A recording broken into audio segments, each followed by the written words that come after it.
Hi folks, welcome to the Chicago Burlington and Quincy Railroad and the Chicago and Northwestern Railway in Wyoming. Today is February 3rd, 2025, and this is layout update number 63.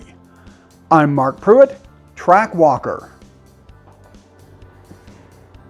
I added several freight cars to the layout in January, finished the trackage in Powell, found some problems with my Doodlebug, tried to resolve a couple of issues with locomotives, and found a new one, and most significantly made an era change to the layout, which I'll explain in some detail later.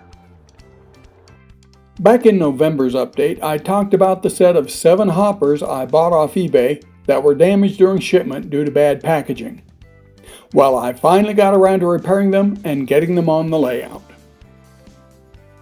One of my friends and regular operators, Steve from Evanston, Wyoming, sent me a package of A-line stirrup steps with which to repair the cars when he saw my November update. By the way, thanks Steve. Right after I posted the January update, I finally got around to working on the cars. Everywhere a stirrup step was broken off, I had to smooth the broken plastic and drill holes for the new metal stirrups. That blurry white plastic thing to the left of the coupler in this shot is a drill jig I made out of styrene so I could position the holes more or less where they needed to be. This was the first stirrup I added. The holes weren't spaced quite right, so that's when I made the jig.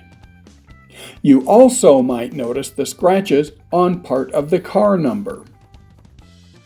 I already have a full set of these cars on the layout, meaning that these were all duplicate car numbers. I needed to renumber all of this new set. That didn't start out so well. I tried using the same technique I used for removing numbering off locomotives, but that resulted in scratching off the paint along with the number. I consulted AccuRail's website, where they describe a process for removing lettering from their cars. I followed their instructions and wound up with this. The number came off, and so did the paint. Not that I'm blaming AccuRail. These cars are around 25 years old, and their lettering removal instructions are for much more recent production runs.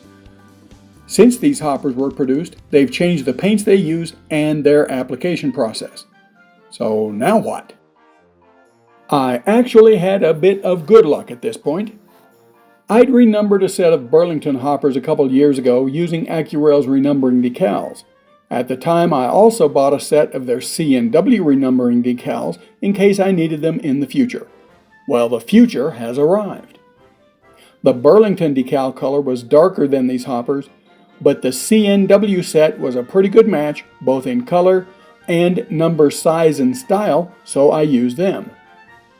The decal sheet looks wet here because it is. To keep them from breaking up while applying them, I brushed the sheet with Microscale's liquid decal film. I wasn't totally happy with the results I got when I used the renumbering decals before.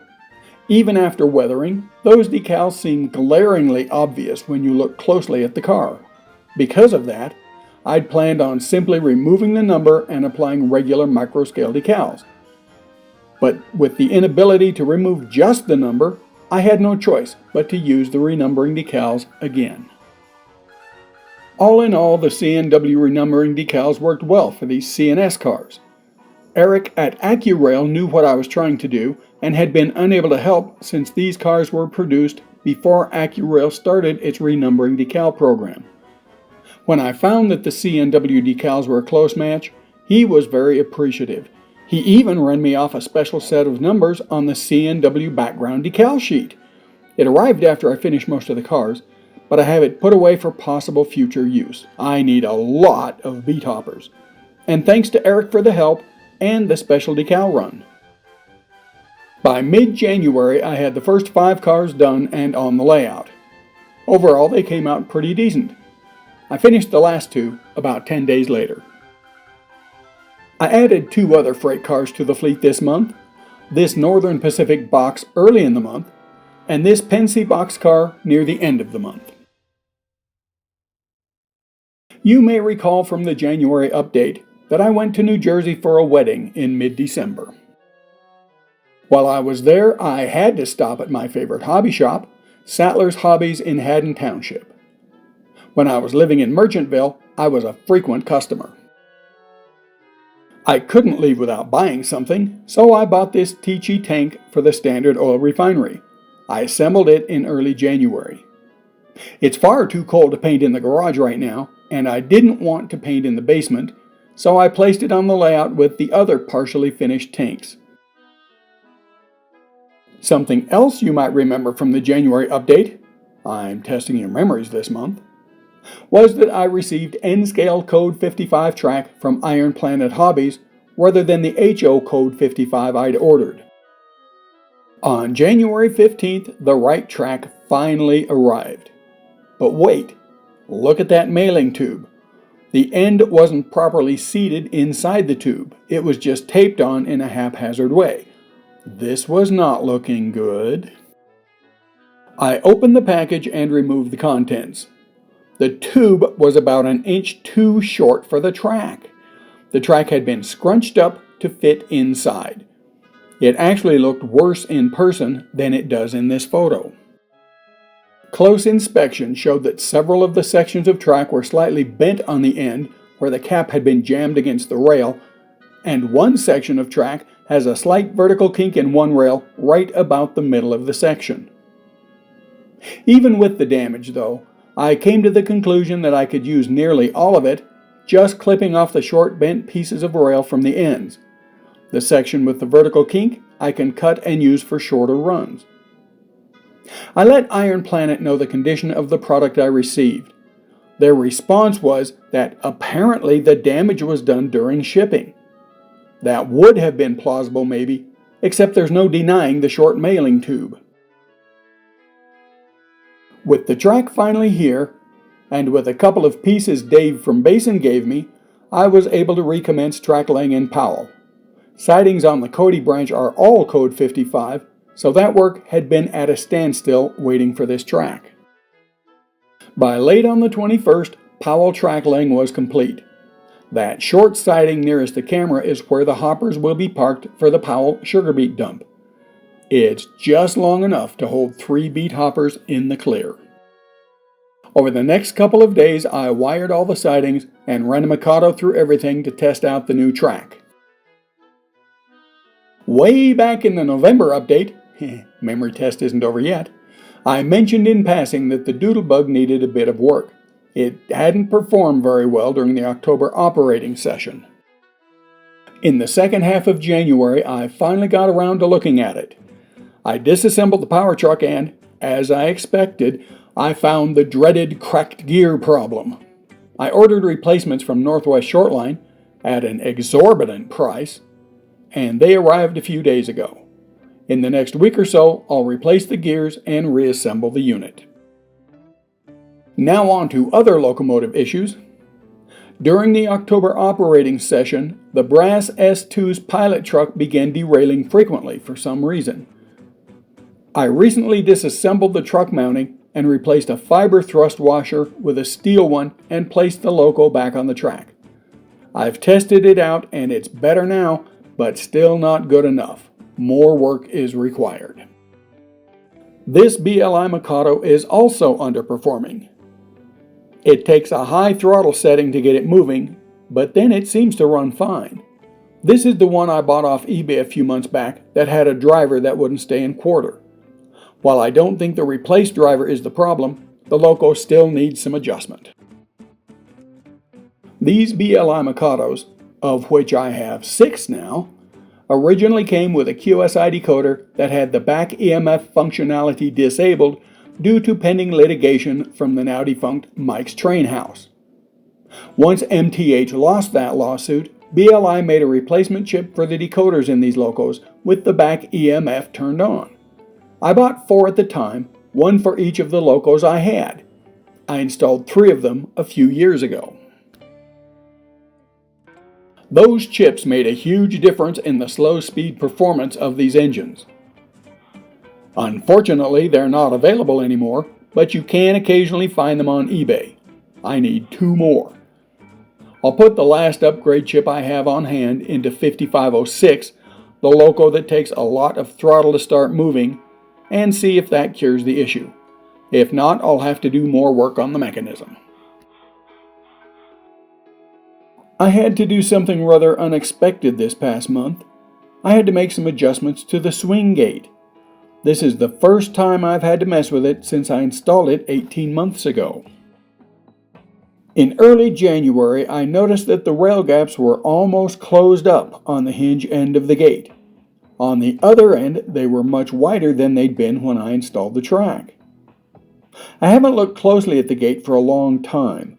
I don't know if this has been developing over a period of months, or if it's just due to the low humidity we get in the winter. I added 020 styrene to the gate mounting to open the gaps at the hinge end back up. The gaps look better now, but a couple of weeks after this shot was taken, I had to adjust the height of the railheads on the gate. As we head into summer this year, I'll keep an eye on the gate and see if things move any more. And I'll put a humidifier in the basement to keep the air from getting so dry in the winter. Which brings me to the big layout news of the month. I'm shifting my modeled era from 1930 to 1945 to 1940 to 1955. Depending on how everything goes, I may shift it another 10 years or so in the future.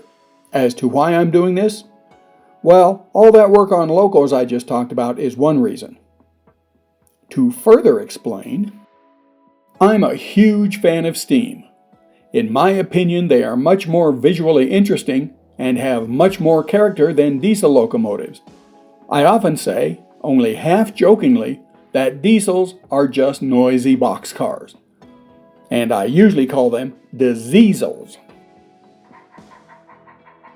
Beyond that, another reason I like the pre-diesel era is that rolling stock was shorter than in more modern times, meaning that a train of any given length will have more cars in it in the steam era than it does in more recent years.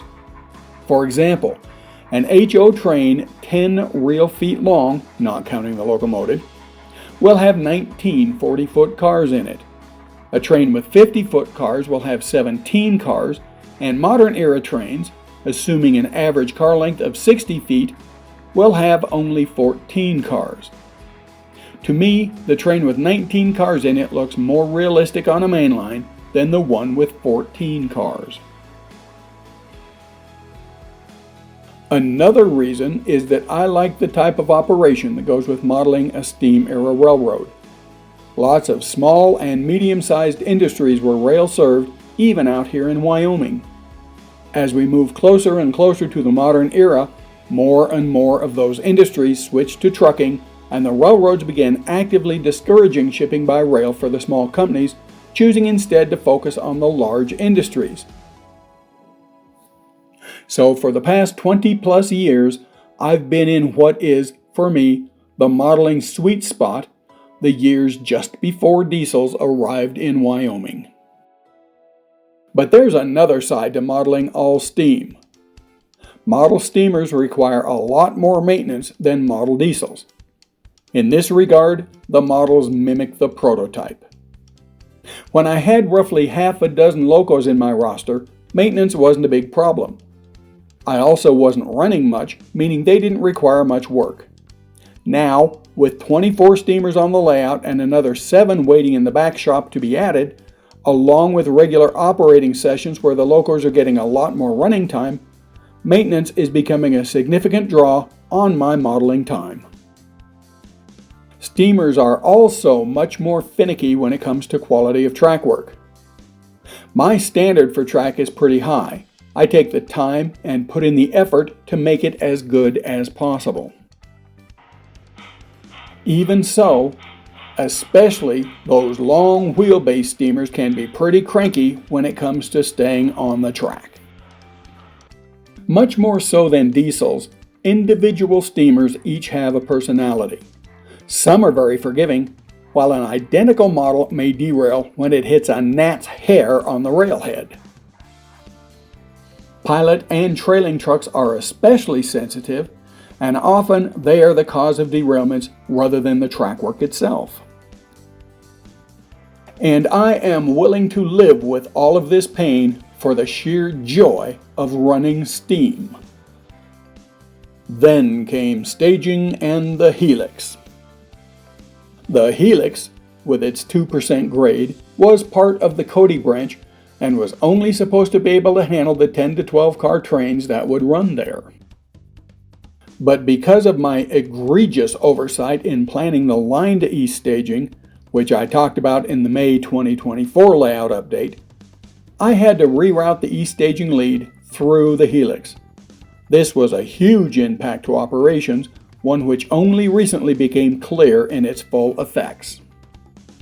The icing platform in Casper, still not done, is sized to handle 24 cars at once. This was the general maximum train length the layout was designed to handle. The helix has a 30-inch radius. When we take that into account, the total compensated grade is right at 3%. A Mikado, even this one equipped with traction tires, stalls out with a 24-car train. Testing shows that, at its limit, a Mikado can barely get a 17-car train up the helix, and you'd better not stop and have to restart along the way. That's just not good enough for the operations I want to run. But hey, no problem. The 210-2s can handle a 24-car train up the helix, right? As it turns out, a Santa Fe with traction tires can get a 24-car train up the helix. Barely. Again, you'd better not stop on the way up. This is just too close to the margin for comfort during an operating session. One car with a slightly stiffer truck could bring the whole train to a halt. What to do? Advancing my modeled era by 10 years provided the answer. I can still run mostly steam, but throw in a few early diesels on the through freights to handle the tonnage of a maximum length train up the heavy grade of the helix. In mid-January, I bought a Proto 2000 Burlington SD9 in the Blackbird paint scheme off eBay. Those things ran a lot on the Casper division in the early 1950s. If I could get this sucker running well, I would try it out on the layout. So I ordered a non-sound TCS decoder with Keep Alive from Yankee Dabbler. Meanwhile, I tested the loco on the club layout and verified that it doesn't have any running issues. Late in the month, I received the decoder. With its 8-pin plug and the 8-pin socket on the loco, it should be stupidly easy to convert to DCC. Almost. The problem is there isn't enough room in the shell for the decoder. The Keep Alive capacitors make it too large to fit without some surgery to one of the weights. Here, I've marked where I can remove some of the forward weight to fit the decoder in over the front truck worm. If I had a milling machine, it would have been easy to remove the material from the weight. Since I don't, it was a bit more difficult. I used a hacksaw and a Dremel with a cutoff wheel to remove most of the material, then cleaned it up a bit with a couple of files. I'm kind of surprised I didn't break the weight in half doing it this way, but it worked. The decoder tucks snugly down into the modified weight. The next step in preparation for putting the unit into service was to check the mechanism and lubricate it. I opened each of the trucks in turn to do this work. Fortunately, the gears were all in good shape. As is so often the case, the factory over-lubricated everything, and they used oil instead of grease on the gears. I wiped off the excess oil as best I could.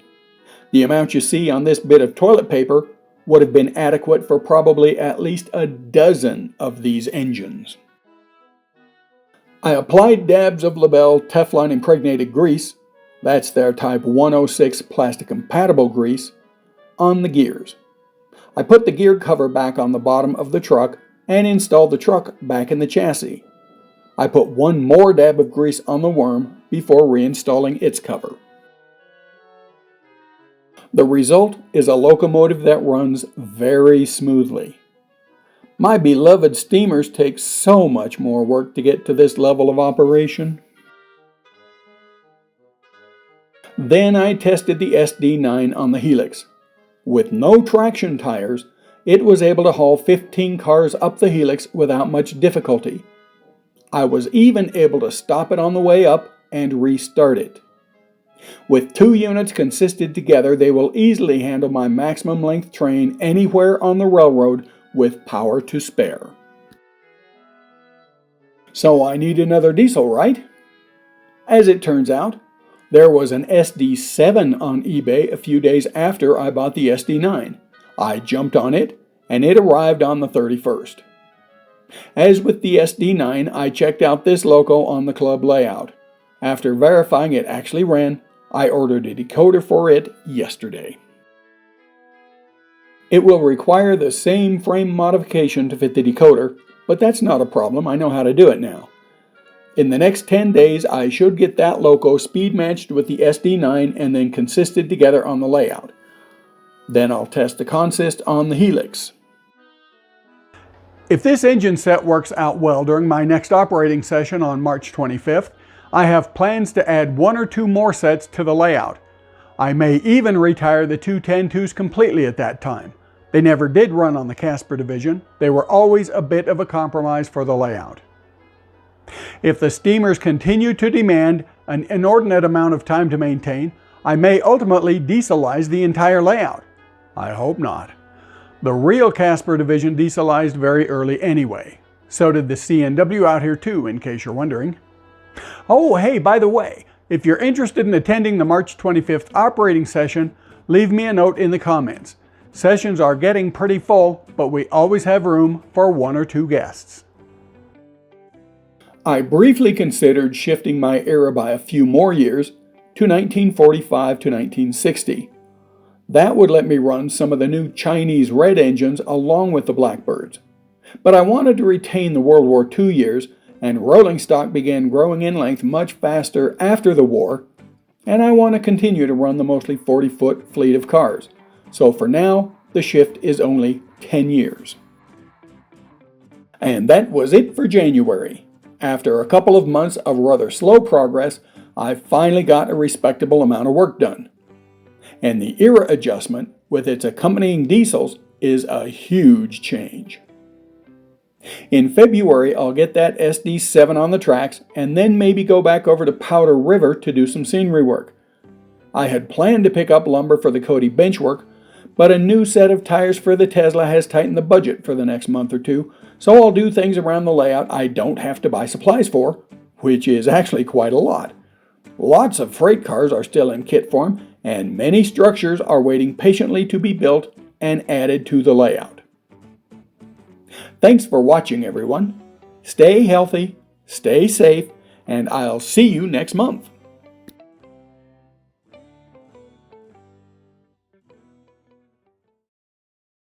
Last month I talked about the early construction work on the Behemoth Helix.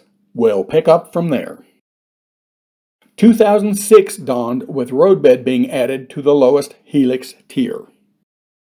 By late January, track had been added to the bottom tier and the second tier was going in.